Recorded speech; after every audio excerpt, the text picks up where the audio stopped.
मैंने ऐसे बच्चों को सिलेक्ट कराया है जिनको 9 की टेबल भी नहीं आती थी और उनको मैंने नीट सिलेक्ट करवाया है। मैंने -10 से 160 स्कोर टच करवाया बच्चों का 4-4 महीने की तैयारी करवा के। तो इतना मुश्किल नहीं है जितना लोगों को लगता है। मैथ्स दुनिया की हर एग्जाम में इंपॉर्टेंट होता है। नीट में मैथमेटिक्स, फिजिक्स, केमिस्ट्री, बायो होता है ना सर, पर मैथ्स भी होता है इनडायरेक्टली। बिना मैथमेटिक्स स्ट्रॉन्ग करे तुम्हारा कैलकुलेशन की स्पीड बिल्कुल नहीं बढ़ेगी, तुम्हारे सवाल करने की स्पीड नहीं बढ़ेगी, तुम्हारे फिजिक्स के क्वेश्चन नहीं होंगे, फिजिकल केमिस्ट्री के क्वेश्चन नहीं होंगे, तुम अटक जाओगे। कितनी मेहनत कर लो, तुम आखिरी स्टेप पे आके अटकोगे, वो तुम्हारा टाइम खाएगा। हर एक सवाल का आंसर विद इन 30 सेकेंड्स लाना है। अप्रोक्सीमेटली अगर मैं बोलूं 50 क्वेश्चंस आपके फिजिक्स में आते हैं तो उन 50 में से 30 क्वेश्चंस का आंसर 10-15 सेकेंड में आ जाता है। कम टाइम में आंसर लाना है। तो अगर आपका हर एक सवाल का आंसर 1 मिनट ज्यादा टाइम ले रहा है, 1 मिनट तो बहुत मैक्स हो गया, 30 सेकंड से आपको कोई क्वेश्चन करने में टाइम लग रहा है तो आपकी तैयारी सफिशिएंट नहीं है। बच्चा पार्टी मजामा। मेरा नाम है डॉक्टर आयुध और कई लोग मेरे से पहली बार मिल रहे होंगे, कई लोग मेरे से पढ़ चुके हैं। तो ये वीडियो है कैसे आप, अब नीट में बहुत टाइम नहीं बचा, 5-1 महीने बचे अप्रोक्सीमेटली, थोड़ा वेकेशन मिला दो तो मोटा मोटा बोलूंगा 150 डेज बचे, ठीक है। अब 150 डेज में कई बच्चे होंगे जिनको बैकलॉग बहुत सारा हो चुका होगा, कई लोग जस्ट अभी तैयारी स्टार्ट कर रहे होंगे, तो सबके लिए वीडियो। अच्छा 50 वीडियो तुम ऑलरेडी देख चुके होगे, क्लियर बात है कैसे पढ़ना है। साल के स्टार्टिंग में आता है बच्चा, आज किताबें खरीदने के पहले तो 25 स्ट्रैटेजी वीडियो देख लेते हो तुम लोग, क्या कि कैसे पढ़े, फिजिक्स कैसे पढ़े, केमिस्ट्री कैसे पढ़े, बायो कैसे पढ़े, सब कैसे पढ़ना है, निकलना है, कैसे टाइम बढ़ाएं, हर चैप्टर का स्ट्रेटेजी वीडियो देख लेते हो। कुछ काम आया नहीं आया, तभी यहाँ पर आए हो, ठीक है। तो ये वीडियो के अंदर पहले तो मैं बिल्कुल बकवास नहीं करने वाला। मेरा बैकग्राउंड हल्का सा दे दूं, 1 मिनट का पारंपरिक सिंपल सोबर सा। तो मैंने ऐसे बच्चों को सिलेक्ट कराया है जिनको 9 की टेबल भी नहीं आती थी और उनको मैंने नीट सिलेक्ट करवाया है। मैंने -10 से 160 स्कोर टच करवाया बच्चों का 4-4 महीने की तैयारी करवा के। तो इतना मुश्किल नहीं है जितना लोगों को लगता है, ठीक है। चीजें आसान है पर तरीका बहुत अलग होगा। ये वीडियो में फालतू का ज्ञान नहीं दूंगा, मैं फालतू का ज्ञान नहीं देता, बहुत पॉइंट टू पॉइंट बात देता हूं कि जीवन बदल लो, सुबह जल्दी उठो, अपना एटीट्यूड बदल लो। एटीट्यूड बदलने वाला पॉइंट रहेगा पर हल्का समझाऊंगा, बहुत शॉर्ट में देके निकाल दूंगा। क्या दुनिया को अलग नजर से देखना चालू कर दो, टाइम टेबल बनाओ, इतने घंटे पढ़ो, सब कोई बकवास बात नहीं करने वाला मैं, सब तुमको पता है। बिल्कुल पॉइंट टू पॉइंट क्लियर करूंगा। मैंने खुद ने JEE Mains, JEE Advance, KVPY, NEET, उन्होंने कितने भर भर के ओलंपियाड क्रैक कर रखे और किसी में भी मेरे पास सफिशिएंट टाइम नहीं था। मेरी अगर किसी को कहानी पता हो तो मुझे, मेरा 12th में सब्जेक्ट मैथमेटिक्स था, मेरे को स्पेशल परमिशन लगी थी सीबीएसई बोर्ड से बायो में शिफ्ट करने के लिए। तो अप्रोक्सीमेटली कुछ जनवरी या फरवरी में मैंने तैयारी स्टार्ट करी थी नीट की। तो 4-1 महीने ही थे मेरे पास, 4-5 महीने में मैंने नीट निकाली है। तुम भी निकाल सकते हो, कोई प्रॉब्लम नहीं है। तो बस इस वीडियो को एंड तक देखो, तुम्हें पूरा क्लियर हो जाएगा। 5 मिनट का ही मुश्किल वीडियो को 5-10 मिनट का होगा, पूरा क्लियर हो जाएगा। और फिर कुछ दिक्कत हो तो भाई बैठा है पूछ लेना, कोई दिक्कत वाली बात ही नहीं। चलो देखो, तो सबसे पहले स्टार्ट करते हैं सीक्रेट फॉर्मूला जो मेरा है, जिसको मैं बोलता हूँ दुनिया में हर कॉम्पिटेटिव एग्जाम क्रैक हो जाती है। नीट तो सिर्फ एक है, हर एक क्रैक होती है, वो होता है अपमैड। अब इस तरह ये अपमैड क्या होता है, एक चीज करके समझते हैं इस चीज को। बड़ा आसान है, तो मुश्किल कुछ नहीं, अभी समझ में आ जाएगा 5 मिनट में, समझ ऑल क्लियर। और उसके बाद तुम्हें कुछ देखना भी नहीं पड़ेगा, आखिरी वीडियो देख के समझ जाओगे, ठीक है। तो पहली चीज तुम्हें समझनी पड़ेगी अंडरस्टैंडिंग द एग्जामिनेशन भैया, कि एग्जाम होती क्या है। यू मतलब understanding the examination. Her exam बहुत अलग टाइप की चीज टेस्ट करती है आपकी।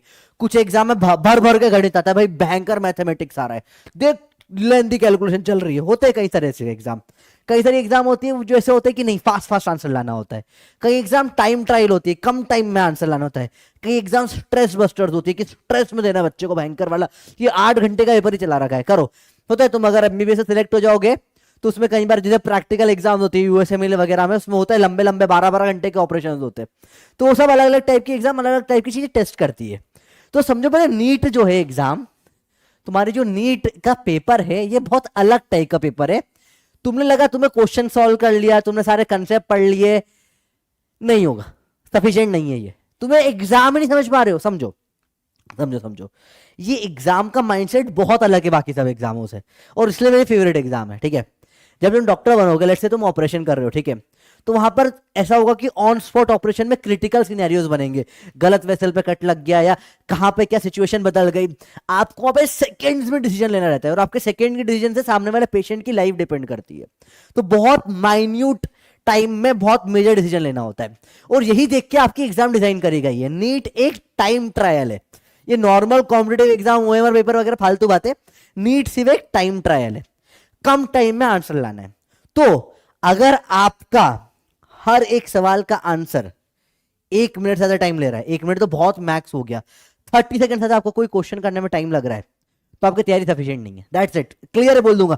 चाहे बायो हो, चाहे केमिस्ट्री हो, चाहे फिजिक्स हो, तुम्हारा प्यारा सब्जेक्ट फिजिक्स मैं ही पढ़ाने वाला हूँ, टेंशन मत लो, अभी पढ़ा रहा हूँ 20 नवंबर से। पर देखो, हाँ थोड़ा प्रमोट भी कर दिया खुद को। देखो बहुत सिंपल सी बात है, बहुत बहुत बहुत सिंपल सी बात है, तुम्हारा फिजिक्स का हर एक क्वेश्चन का आंसर 30 सेकंड्स में आना चाहिए। तुम्हारे डाउट भी बहुत सारे टाइप के होते हैं इसमें, डाउट का अलग पॉइंट पूरा लेकर आऊंगा मैं तुम्हारे लिए भी, एंड में आखिरी पॉइंट डाउट ही है।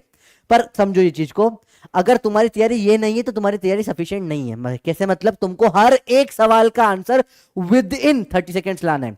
अप्रोक्सीमेटली अगर मैं बोलूं 50 क्वेश्चंस आपके फिजिक्स में आते हैं तो उन 50 में से 30 क्वेश्चंस का आंसर 10-15 सेकंड में आ जाता है, और ये भी बिना पेन के आ जाता है। पेन उठाओगे पाप पड़ेगा, मजाक नहीं कर रहा, भरोसा नहीं है तो जाके मेरा डेमो वीडियो देख लो, मैंने बिना पेन के सवाल करना सिखाए, टफ टफ भी बहुत सारे सवाल नीट के 70-80% सवालों में पेन नहीं उठाना पड़ता है, क्योंकि वो एग्जाम तुम्हारा इन डेप्थ कंसेप्ट नहीं देख रही है, समझो वो एग्जाम तुम्हारा टाइम ट्रायल है, वो तुम्हारा टाइमिंग देख रही, तो फटाफट से क्या सोच पाते हो, ठीक है। तो समझ लो कि अराउंड 30 क्वेश्चन तो तुम्हारे 15 सेकंड में हो जाते हैं, बचे हुए क्वेश्चन कुछ 30 सेकंड के होते हैं, और आखिरी में 4-5 क्वेश्चन बचते हैं जिसमें 1 मिनट तक भी लग जाता है। दैट्स इट, उसमें भी 45 वो आखिरी 20 सेक्शन में आते चूज करने के होते, 45 तो करने होते। तो आराम से मेरा खुद का नीट का पर 1 घंटा 20 मिनट में कंप्लीट हो गया था, 1 आवर 20 मिनट कंप्लीट मस्त बैठ गया था, ऐसी स्पीड थी, तुम्हारी भी हो जाएगी, बहुत बहुत मुश्किल नहीं, बताऊंगा कैसे करते हैं, इट्स नॉट दैट डिफिकल्ट। तो सबसे पहले इंपॉर्टेंट चीज समझ में, अंडरस्टैंडिंग द एग्जाम क्या होता है, तुम्हें मैंने खुद नहीं समझा दी, तुम्हें समझने की भी जरूरत नहीं, तुम्हारा टाइम बच गया यहाँ पे, ठीक है। तो बिल्कुल बकवास नहीं करो, टाइम काम से हम बात करेंगे। सेकंड होता है प्रैक्टिस। प्रैक्टिस मतलब होता है मॉक टेस्ट देना, डीपीपी करना, सब करना, सब सब बोलते हैं, आओ सही तरीके से कहता हूं। पहले तो जितनी भी तुमने ऐसी चीजें पढ़ी है सब एक तरफ करो, जो बता रहा हूं ध्यान से सुनो, ठीक है। अंधाधुन प्रैक्टिस करने का कुछ सेंस नहीं होता है, समझो। पहले उन बच्चों के लिए जिनने थोड़ा बहुत कवर कर रखा है सिलेबस, ठीक है, बार बार 25 बार रिवीजन नहीं करना। तुमने अगर कोई चीज पढ़ रखी है, वापस से वही पढ़ लूंगा, फिर से वही लेक्चर दूंगा, 25 बार वही लेक्चर देख के कुछ नया नहीं प्राप्त हो जाती, समझ रहे बात को। अरे हर समझो, बहुत सिंपल सी बात है, तुमने लेट से एप्पल खाया, तुम बीमार पड़ गए, तुम्हें एलर्जी एप्पल से, तो एक बार में समझ में आ गया ना, 25 बार खा के थोड़ी ना कंफर्म करोगे, एक ही गलती कर करके नहीं, ऐसा नहीं करना। एक बार लेक्चर देखना होता है, उसके बाद सिर्फ और सिर्फ प्रैक्टिस करनी होती है। जैसे लेट से तुमने एनएलएम पढ़ा, अब 2-2.5 महीने 3 महीने हो गए पढ़े हुए, अब तुम एनएलएम भूल गए, तो तुम सर एनएलएम का सर फिर से लेक्चर देख ले, अबे हट, ऐसे नहीं करना। क्या करेगा तू, अब ध्यान से समझना बच्चा, बालक बालिका ध्यान से समझो, क्या करोगे आप, एनएलएम का कोई भी किताब उठा लो, प्रैक्टिस की कोई भी बुक उठा लो, पीडब्ल्यू के बहुत सारे फ्री मॉड्यूल्स पड़े हुए हैं वो उठा लो, कुछ भी उठा के आपने कोई भी कोचिंग की कोई भी रैंडम बुक कुछ भी उठा के 50 क्वेश्चन एनएलएम के कर डाले। कैसे करोगे, टेस्ट फॉर्म में करोगे, ओएमआर लेके कर लो, कुछ नहीं गूगल में डालो ओएमआर नीट की, प्रिंट आउट मस्त निकालो, और उसको बिल्कुल बिल्कुल बिल्कुल देखना है, 1 मिनट के अंदर आंसर आना चाहिए आपका सवालों का। एक्सक्यूज मी, अगर नहीं आया मतलब प्रैक्टिस तुम्हारी सफिशिएंट नहीं है। पहले बात समझ में आ गई, बहुत इंपॉर्टेंट है जो तुम्हें बता रहा हूं। नेक्स्ट चीज मैथमेटिक्स। सर बेटा समझ लो एक बार, चुड़ैल पीछा छोड़ देगी, मैथ पीछा नहीं छोड़ेगा तुम्हारा। चाहे सर हमने तो बायो ये सोच के लिया था कि मैथ्स नहीं पढ़ना पड़ेगा, चुड़ैल पीछा छोड़ देगी, मैथ पीछा नहीं छोड़ेगा। सिंपल सी बात है, मैथ्स का भूत लग जाता है तो लग जाता है, और ये भयंकर पीछे चलता है आपके। तो मैथ्स दुनिया की हर एग्जाम में इंपॉर्टेंट होता है। नीट में मैथमेटिक्स, फिजिक्स, केमिस्ट्री, बायो होता है ना सर, पर मैथ्स भी होता है इनडायरेक्टली। बिना मैथमेटिक्स स्ट्रॉन्ग करे तुम्हारा कैलकुलेशन की स्पीड बिल्कुल नहीं बढ़ेगी, तुम्हारे सवाल करने की स्पीड नहीं बढ़ेगी, तुम्हारे फिजिक्स के क्वेश्चन नहीं होंगे, फिजिकल केमिस्ट्री के क्वेश्चन नहीं होंगे, तो तुम अटक जाओगे। कितनी मेहनत कर लो, तुम आखिरी स्टेप पे आके अटकोगे, वो तुम्हारा टाइम खाएगा। तुम्हें टेबल, स्क्वायर, क्यूब कुछ भी याद नहीं, सब में पढ़ा देगा भाई, बेटा सब पढ़ाएगा, चिंता मत करो। 150 डेज अपन सब कुछ पढ़ेंगे, मैंने बिल्कुल तुम्हें बिल्कुल क्लियर कर दिया, एक एक चीज पढ़ी जाएगी, इसका लोड बिल्कुल मत लो तुम, पर याद रखो कि स्ट्रैटेजी प्रॉपर फॉलो करना है। अब से तुम्हें एक चीज जो बदलनी है रोज की, तुम जब भी उठो, जब भी सो, दिन में 30 मिनट्स निकालो। स्टार्टिंग में, बाद में भले से 10 मिनट में भी ये हो जाएगा काम आपका। अभी 1 महीना 2 महीने 30 मिनट्स निकालो। सुबह उठो, नहाओ धो बढ़िया, जो भी आप हाथ मुंह धोते हो, पढ़ने बैठते हो, जब भी सुबह शाम जब भी पढ़ने बैठते हो, क्या करो, कोई भी न्यूमेरिकल चैप्टर उठा लो, ठीक है, उसका पीछे की तरफ आंसर खोल लो, कोई भी बुक, कोई भी चैप्टर, जैसे कोई भी चैप्टर कर रहे हो जो अभी करंटली पढ़ रहे हो, लेट्स से तुम अभी रोटेशनल मोशन पढ़ रहे हो, तो रोटेशनल मोशन का पीछे खोल के तुम निकाल लिए जहां पे आंसर की दे रखी है, ठीक है। आंसर की मैं फॉर्मूला रख दिया है, और फिर सॉल्व करते हैं उस चीज को। तो जब फॉर्मूला रख दिया उसके नीचे हाथ रख दो, अब फॉर्मूला में वैल्यू डली हुई है, उसको अपने आप सॉल्व करने की कोशिश करो बिना पेन के।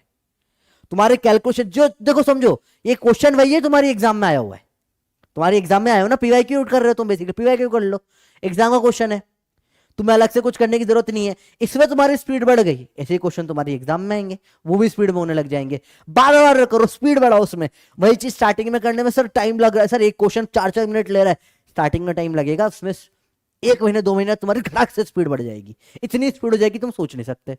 फिर तुमको इसका फायदा मिलेगा जब तुम नॉर्मल क्वेश्चंस करोगे।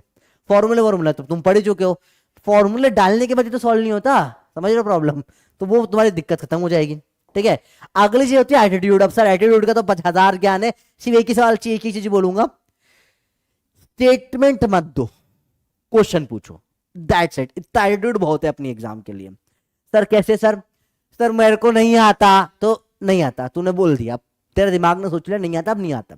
बेटर पूछ ले मुझसे क्यों नहीं हो रहा, या मैं कैसे कर पाऊं, तो वो क्वेश्चन चला जाता है ना माइंड में, तो आप देख लोगे सर ये क्वेश्चन है मेरे से, ये चैप्टर मेरे से सर्कुलर मोशन होता ही नहीं सर, ये डिग्री रेडियन आया था नहीं हो पाता, तो अब तो नहीं होगा भाई, तूने बोल दिया, अब तो कंक्लूड ही कर दिया तूने, you have given the conclusion, तेरे से नहीं हो सकता, तो अब तेरे से नहीं हो पाएगा। बेटर क्या है, तुम बोलो कि कैसे हो कर सकता है, कैसे कर पाऊं, वो तुम देखोगे क्या क्या मिस्टेक तुम करो, तुम्हें खुद समझ में आ जाएगा, एनालिसिस तुम्हें अच्छे से क्लियर हो जाएगा, वो गलतियां करना तुम बंद कर दोगे। उन्हें तो भाई बैठा है यार, इतना टेंशन वाली बात नहीं, अपन देख लेंगे चीजों को, तुम बता देना क्या नहीं है तो अपन देख लेंगे, सब चीज दिक्कत होगी यही कमेंट कर दो वीडियो में, अपन देख लेंगे कहाँ प्रॉब्लम अटकती है। ठीक है, एनालिसिस करना बहुत जरूरी है चीजों का, कहाँ गलती होती है वो समझ में कब आएगा, जब क्वेश्चन पूछोगे, और क्वेश्चन पूछने में तुम ऑलरेडी एक्सपर्ट हो। सर बबलू मुझे क्यों छोड़ गया, सर बबली मुझे क्यों छोड़ गई, वहां पे तुम बहुत क्यों क्या सोच के ओवर थिंक करते हो, वहां क्यों कर रहे हो, वो काम नहीं आने वाला तुम्हारे, काम क्या आएगा एग्जाम के क्वेश्चनों में ओवर थिंक करना। तो सोचो यहाँ पे, सोचो ना यहाँ पे तो तुम गलत कर देते हो, वहां नहीं बोलोगे छोड़ गई मुझे, नहीं वहां क्यों छोड़ गई, मैसेज कर रहे हो बबली टेक मी, नहीं वो चीज यहां करो सवालों के अंदर, समझ रहे हो तुम किस तरीके से कि अब क्या करें, अभी नहीं आ रहा कैसे आएगा, क्या चेंज कर सकते हैं, यहां पे क्वेश्चन पूछना चालू कर दो। ठीक है, तो तुम्हें मेरे को फिजिक्स आता ही नहीं सर, मैं फिजिक्स कैसे कर सकता हूं सर। ठीक है, तो अगर तुम स्टेटमेंट दोगे तो जवाब मैं भी नहीं दे पाऊंगा, भाई नहीं आता तेरे को मत कर, अब क्या करूं मैं भी, कैसे पूछेगा बता दूंगा। तो तुम्हारा सिंपल सी बात तुम्हें समझ में आया, बस इतना सा एटीट्यूड बदलना है। वो सुबह उठ के 4 किलोमीटर दौड़ना वोड़ना कुछ ना बोल रहा, मोटिवेशन स्पीकर नहीं हूं मैं, मास्टर आदमी हूं, तो मास्टर बता रहा हूं तुम्हें क्या क्या करना है। ठीक है, अगली चीज हो जाती है डाउट। सिंपल सी बात है, अगर तुम पढ़ोगे, देखो सिंपल सी बात है, तुम अगर इस टाइम पे वीडियो देखने आए हो, ठीक है, तो तुम दो कैटेगरी की हो, या तो तुम्हारा बहुत भयंकर बैकलॉग हो चुका है, या तुम अब तैयारी स्टार्ट कर रहे हो, मजाक नहीं कर रहा, इस टाइम पे 2 जने वीडियो देखने आए, क्योंकि जो स्टार्टिंग से देख रहे थे, ठीक है, वो तो अब नहीं आ रहे हैं। दूसरी चीज, डाउट 2 टाइप के लोगों को आते हैं, पहला जिसको सब डाउट 2 टाइप के लोगों को नहीं आते, सॉरी, पहला जिसको सब कुछ आता है वो तुम नहीं है, जो कि तुम अभी आ रहे हो इस टाइम पे। ठीक है, तो दूसरा जिनको कुछ नहीं आता है, तो तुम्हें कुछ नहीं आता तो लोड मत लो, तो टेंशन वाली कोई बात नहीं है, तुम डाउट पूछो, बिंदास होके पूछो, डाउट का आंसर बताएगा। डाउट पूछने के लिए बेशर्म बन जाओ, बेशर्मो समान डाउट पूछो, इतने डाउट पूछो कि तुम पागल हो जाओ। डाउट पूछने में कोई बुरी बात नहीं है, और डाउट पूछने का आजकल तुम्हारे पास सबसे बड़े तरीका गूगल है भाई, गूगल पे लिखो आंसर मिल जाएगा, गूगल है, कोरा है, कम्युनिटी है, सब जगह पे जाओ, अपना क्वेश्चन भर के डाल दो, नहीं समझ में बोलो नहीं आया, लोग रिप्लाई करते हैं अपने आप, और तुम्हारे पास टीचर है, डाउट सॉल्विंग सेशन सब कुछ तुम्हारे लिए अवेलेबल हो जाता है आजकल। तो तुमको इजीली आज के टाइम पर डाउट सॉल्व करना मुश्किल काम नहीं है, पर तुम्हें पूछना पड़ेगा, तुम्हें बेशरम होना पड़ेगा, तुम्हें खुद समझ में, जब तुम डाउट पूछने लगोगे ना, तुम्हें समझ में आ जाएगा कि यार ये 5-6 टाइप के क्वेश्चन है, ये हर बार नहीं बनते मेरे से, तो 5-6 क्वेश्चन एक साथ एक जगह कलेक्ट करके डायरेक्ट भेज दे किसी को, भैया ये 5 टाइप के क्वेश्चन नहीं बनते, तुम टेंशन मत लो, इस वीडियो के कमेंट में डाल दो सर ये 5-6 टाइप के क्वेश्चन, इस टाइप के सर ये 4 क्वेश्चन नहीं बनते, उसके ऊपर वीडियो बना के बना देंगे तुमको, चिंता मत करो, तुम इतना लोड मत लो, तुम्हें बस पूछना पड़ेगा, तुम पूछोगे लोग रिप्लाई करेंगे, हमेशा सिंपल सी बात है। ठीक है, कैसे सर, थोड़ा बेशरम हो जाओ, कैसे बेशरम हो सकते हो बताता हूं मैं कैसे बेशरम होता हूं। ठीक है, मैं अगर तुम्हारी जगह होता, ठीक है, और मुझे कोई एक पर्टिकुलर टाइप के क्वेश्चन नहीं बन रहे होते, तो मैं 25-10 एक क्वेश्चन बना देता, और सब यूट्यूब वीडियो के नीचे वही बार बार कमेंट करता है, इतनी बार कमेंट करता है कि उन लोगों को कमेंट नोटिस ही करना पड़े। अब इतना कोई देख लेगा तो बोलेगा इतना बच्चा पूछ रहा है, जवाब दे देगा, कोई एक वीडियो बन जाएगा उसके ऊपर। तो और ये तो एक तरीका है, और नए कितने तरीके होते हैं, बहुत तरीके होते हैं। आपको आज के टाइम पे अच्छे टीचरों की कमी नहीं है, अगर आप पढ़ना चाहते हो आपके पास टीचर की अवेलेबिलिटी हो जाएगी। मैं खुद आ रहा हूँ, यकीन 6.0 में 20 नवंबर से स्टार्ट हो रहा है, मस्त 120 लेक्चर्स में आपका पूरा सिलेबस कंप्लीट करा दूंगा, और कुछ मिस आउट नहीं होगा। और सबसे ज्यादा लेक्चर, सबसे बड़ा चैप्टर मेरा क्या चलने वाला है, रोटेशनल मोशन सबसे बड़ा नहीं है, ग्रेविटेशन सबसे बड़ा नहीं है, इलेक्ट्रोस्टैटिक्स बड़ा नहीं, मॉडर्न फिजिक्स। सबसे ज्यादा टाइम दूंगा मैं 1 से 2 हफ्ते बेसिक मैथ्स पे, बस सिर्फ मैथमेटिक्स होने वाला है जो आपको बताया। और उसके बाद आपकी स्पीड मक्खन हो जाएगी, जो स्पीड आपकी हो जाएगी सोच भी नहीं सकते इतनी फास्ट करवा दूंगा मैं। तो मजा आपको भयंकर आने वाला है। ये थी मेरी सिंपल सी अपमेट स्ट्रैटेजी, जिससे मैंने दुनिया के लगभग हर कॉम्पिटेटिव एग्जाम निकाली है अंडर ग्रेजुएट लेवल की। आप भी निकाल सकते हो, ठीक है। तो वीडियो देखने के लिए थैंक यू, और कोई भी दिक्कत डाउट तो डाल दो कमेंट में, देख लूंगा यार मैं, भाई बैठा है, बिल्कुल उड़ लेने वाली बात नहीं, ठीक है। ओके चलो बाय बाय।